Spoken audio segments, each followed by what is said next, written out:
তো বন্ধুরা, যেমনটা আপনারা জানেন এই মুহূর্তে ভারত আর বাংলাদেশ সীমানায় কাঁটাতারকে কেন্দ্র করে দুই দেশের বিজেপি আর বিএসএফের মাঝে উত্তেজনা চরমে।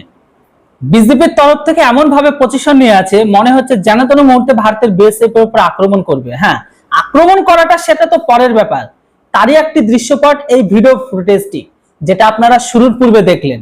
একজন বিজেপিকে ভারতের বিএসএফ টেনে হিসেবে নিয়ে আসার চেষ্টা করছে। যাই হোক, পরের ঘটনা পরে হবে। তো আজকের এই ভিডিওটিতে আমি আপনাদের বাংলাদেশের ঘরের ভেতরে ঘটে যাওয়া কিছু এই মুহূর্তে সেই সমস্ত দৃশ্য বা ভিজুয়াল গুলোকে তুলে ধরবো, যেগুলো দেখে আপনারা হাসবেন। আমি আগেও বলেছি, এখনো বলছি, পৃথিবীর একমাত্র জনমদক্ষিণী বাংলাদেশ হচ্ছে বাংলাদেশ। যে দেশের মানুষ পৃথিবীকে আর কিছু দিক না দিক, তারা কিন্তু বিনোদন খুব ভালোভাবে দেয়। তাই আবারও বলে দিই, আজকের ভিডিওটি বানানো হচ্ছে অনলি ফর এন্টারটেইনমেন্টের জন্য, তাই ভিডিওটিকে কেউ কখনো সিরিয়াস ভাবে নেবেন না। তো চলুন শুরু করি। এই দৃশ্যের মতো এত নোংরা দৃশ্য আসলে ভাবাই যায়। মনে হচ্ছে কুকুর বিড়াল নিচে দাঁড়িয়ে আছে আর উপরে থেকে প্রভু খাবার দিচ্ছে। আসলে আপনারা যে দৃশ্যটা দেখলেন, এটাও বাংলাদেশের ঘরের ভেতরের দৃশ্য।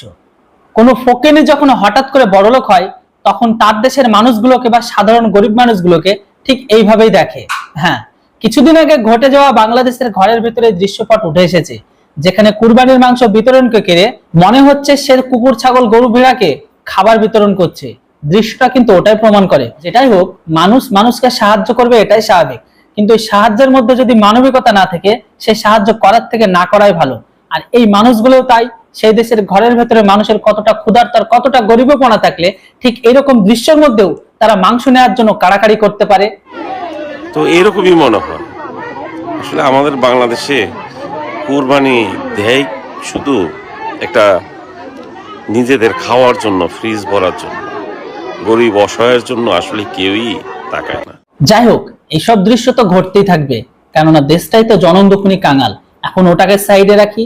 তো এই কাঙাল জনমদক্ষিণীর মধ্যে কিছু লুঙ্গি বাহিনী আছে, তারা এই মুহূর্তে ভারত বাংলাদেশের বর্ডারে ফেন্সিলিং কে কেন্দ্র করে যে উত্তপ্ত পরিস্থিতি হয়েছে, তাদের দাবি তারা নাকি ভারতের দাদাবাবুদের সাথে যুদ্ধ করবে। তো চলুন, কি নিয়ে যুদ্ধ করবে আগে তাদের মুখ থেকে শুনে নি, তারপর নাই বলি।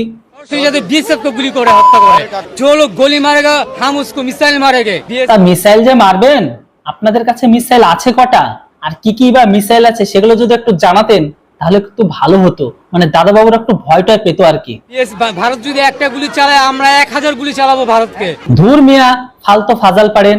গতকালকেই তো আমাদের বিএসএফ আপনাদের দেশের 2 জন ইসলাম প্রোডাক্ট গ্রহণকারী সন্ত্রাসীকে গুলি করা ফুইটা দিয়েছে। হ্যাঁ, তারা নাকি এখন হসপিটালে ভর্তি আছে। তাহলে সেই হিসেবে তো 2000 গুলি চালানো উচিত ছিল। তো এখনো পর্যন্ত কই আপনাদের তরফ থেকে একটা গুলি চালানি। কি আপনারা কি লুঙ্গি তুলে ভয়ে পালিয়ে গেছিলেন? যান আপনার বিজেপি রে কন যে বিএসএফ এর উপর ফায়ার করতে। মরবো নয়তো মারবো। যে সামনে থেকে আঘাত করে সে হচ্ছে বীর পুরুষ, আর যে জড়িয়ে ধরে পিছন থেকে আঘাত করে সে হচ্ছে কাপুরুষ। আচ্ছা, তাই নাকি? তাহলে বাংলাদেশের ঘরের ভেতরে দীপু দাসের সাথে যেটা হয়েছিল, দীপু দাসকে যেভাবে মারা হয়েছিল, তাহলে এবার আপনাদের বিচার আপনাদের হাতে তুলে দিলাম। এবার আপনারাই বলুন যে বীর পুরুষকে আর কাপুরুষকে ছিল। আর সেই কাপুরুষ হচ্ছে ভারত। ভারতের বিএসএফ যদি বাংলাদেশের মাটিতে ঢুকে যদি একজন বাংলাদেশিকে গুলি করে। আরে মেয়ে, আপনি কিন্তু ফালতু ফাজল পারেন, কোনো কিছু না যায় না। গতকাল রাতে কিন্তু আপনাদের দেশের 2 জন রে বিএসএফ তাদের কাছে থাকা পিতলের দানা গাড়ে ভইরা দিছে। যান হসপিটালে গিয়ে একবার জিগায় আসেন যে তাদেরকে কোথায় থেকে গাড়ে পিতলের দানা ঢুকাই দিছে। আমার কথা বিশ্বাস না হলে নিউজ রিপোর্টার গুলো একটু চেক করুন, জলের মতন সব পরিষ্কার হয়ে যাবে। বাকি ভাট পরে বকেন।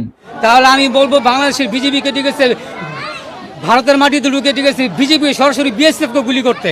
আরে ভাই রে, তোদের বিজেপি ভাইরা এই মুহূর্তে সীমানায় গর্ত কইরা এই মুহূর্তে নাটকের প্রস্তুতি চলছে। এখনো পর্যন্ত তোদের বিজেপির গাড়ি এতটা দম হয় নাই যে সরাসরি বিএসএফ এর উপর ফায়ার চালায়। আর গাড়ি যদি এতই দম থাকে, আমি বলছি 2 সেক্টরে বিএসএফ একবার মাইরা দেখ, তারপরে তোদের অবস্থা কি হয়। সরাসরি বিএসএফ কে যাতে গুলি করে, ওই দেশের সাধারণ নাগরিককে না।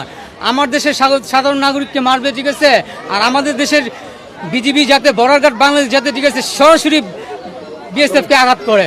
আমরা জানি তোদের দেশের বিজেপি নাটকের জন্য সেরা, আর তোরা বর্তমান সময়ে ফেসবুকে যুদ্ধ করার জন্য সেরা।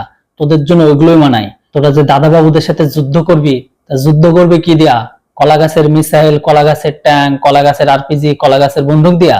যাই হোক, ওগুলা ভালো করে যত্ন করে রেখে দে, তোদের গাড়ি ভরার জন্য তোদের সময় আসলে তোদেরকেই দেওয়া হবে, চিন্তা করিস না। আর যুদ্ধ তোরা যদি এত করতে চাস, সোশ্যাল মিডিয়া ছেড়ে বাস্তবতায় আয়। ওই সোশ্যাল মিডিয়ায় ভাটবকে কোনো লাভ নেই। সরাসরি যাতে বিএসএফ কে গুলি করে হত্যা করে, डायरेक्ट एक्शन टू एक्शन, इसका जवाब पत्थर से देना चाहिए। जो लोग गोली मारेगा हम उसको मिसाइल मारेंगे। ইটের জবাব পাথর, এই কথাটা ঠিক আছে, কারণ আমরা জানি যে মাথায় টুপি পরা, দাড়ি রাখা, পণ্যে লুঙ্গি রাখা ব্যক্তিরা পাথর আর ইট ছোড়ার জন্য ফেমাস। কিন্তু এই যে মিসাইলের ব্যাপারটা ভাই, ওখানে তোরা থাইমা যা, কারণ আমাদের দেশের মিসাইল লঞ্চ করলে সারা ধোঁয়া দেখায়, তোদের দেশের মানুষ লুঙ্গি তুলে পালায় যায়, আর তোরা ছাড়বি কেনা ভারতের উপর মিসাইল? ভাই তোদের দেশের ঘরের ভেতরে স্টকে কি কি মিসাইল আছে, মিসাইল গুলোর নামগুলো একবার সোশ্যাল মিডিয়া জানাই দিস, যদি দাদা বাবুর একটা শুই না ডট টর পাই। যে দেশ শুরুতে অস্ত্রের আগে দাও কাচি বাঁশ দিয়ে, ঠিক আছে, যুদ্ধ শুরু হয়েছে, তারপর সে পরে অস্ত্র পেয়েছে, সেই দেশের মানুষ যদি বাঁশ দিয়ে প্রথম যুদ্ধ শুরু করে, সেই দেশের মানুষের মনোবলটা কতটুকু শক্ত হতে পারে আপনি বুঝে নেন। থাক ভাই, তোদের দেশের মনোবলের কথা আর বলিস না। যে দেশের 1971 সালে দামরা ছেলাগুলা নিজেদের মা বোনদের ওই পাখিদের হাতে থেকে বাঁচাইতে পারে না, যাদের ঝোপঝাড়ে টেনে নিয়ে গেছিল, তারা আবার ওদের মনোবলের কথা বলে। যারা 8 থেকে 9 মাস যুদ্ধ করে যারা দেশকে স্বাধীন আনতে পারেছিল না, শুধুমাত্র দাদাবাবুদের যাওয়াতে দাদাবাবুদের সামনে সেই পাখি ফৌজ স্যারেন্ডার করেছিল, এখন তারা আবার আমাদের গল্প শোনায় যে কাঁচি বাঁশ দা দিয়ে লড়াই করা জাতির মনোবল কি হবে।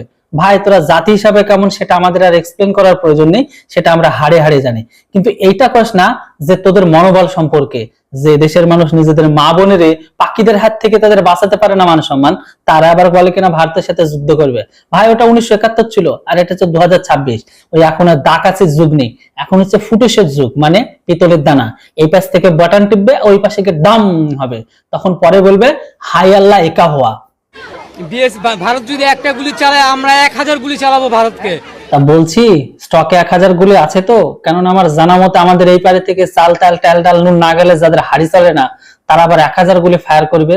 তো ভালো করে একবার তোদের সরকারে আর বিজেপির কাছে গিয়ে জিগা যে স্টকে আবার 1-2000 গুলি আছে কিনা, কেননা ওরকম গুলি আমাদের দেশের ঘরের ভেতরে যখন ওয়ার এক্সারসাইজ হয়, ওরকম গুলি হাজারো আমরা এক্সারসাইজে শুধুমাত্র নষ্ট করি। বাকিটা তোর বিজেপিতে গিয়ে জিগা যে 2000 রাউন্ড ফায়ার করার জন্য স্টকে আবার মিসাইল আর গুলি মজুদ আছে। তো আমরা বসে থাকার মতো লোক নেই বাংলাদেশ। ভারত যেই কাজগুলো করতেছে সেটা মোটেও ভালো কাজ করতেছে না। প্রতিনিয়ত বর্ডারে দিকেছে বাংলাদেশে ঢুকে বাংলাদেশের নাগরিকদেরকে গুলি করছে। তো তোমাদের গাড়ি পিতলের দানা ভরবে না তো তোমাদের ফুলের মালা দিয়ে, তোমাদের ধূপচন্দন দিয়ে পুজো করবে?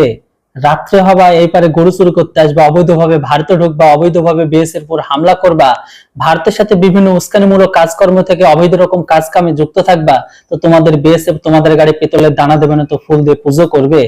যাই হোক ভাই, অনেক হয়েছে। সোশ্যাল মিডিয়া যুদ্ধ ছেড়ে বর্তমানে বাস্তবতার যুদ্ধে ফিরে আসো।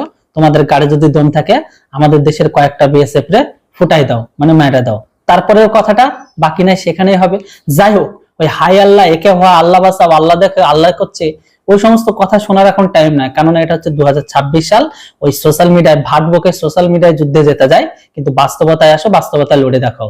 যাক বন্ধুরা, আবারও বলে দিই আজকের ভিডিওটি বানানো হয়েছে অনলি ফর এন্টারটেইনমেন্টের জন্য। আবারও বলে দিই আজকের ভিডিওটি দেখে কখনো রাগারাগি করবেন না, কেননা রাখবেন তো হেরে যাবেন, আর হাসবেন তো আপনার মন মস্তিষ্ক ভালো থাকবে। তো বন্ধুরা, আপনি যদি একজন বাংলাদেশি ভিউয়ার্স হয়ে থাকেন তাহলে বলুন যুদ্ধটা কবে শুরু করছেন, আর আপনি যদি একজন ইন্ডিয়ান হয়ে থাকেন তাহলে অবশ্যই কমেন্ট বক্সে লিখে জানান যে বাংলাদেশিরা আদৌ ভারতের সাথে যুদ্ধ করবে না সোশ্যাল মিডিয়া এইভাবে যুদ্ধ চালিয়ে যাবে। আপনাদের মতামত কমেন্ট বক্সে লিখে জানান। Thanks for watching. জয় হিন্দ, বন্দে মাতরম।